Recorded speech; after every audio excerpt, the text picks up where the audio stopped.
Assalomu alaykum, studiyada Jasurjon Dehqonov.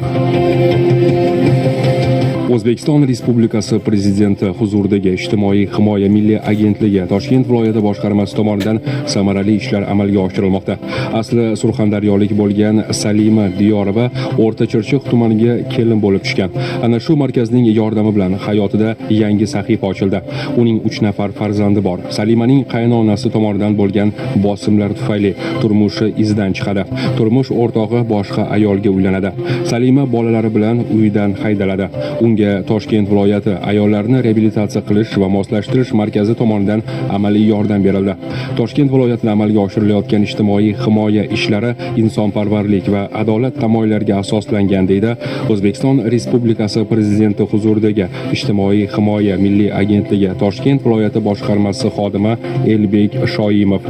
Uning aytishicha, ayollar hayotini yaxshilash, ularni qo'llab-quvvatlashda viloyatda muhim vazifalar bajarilmoqda.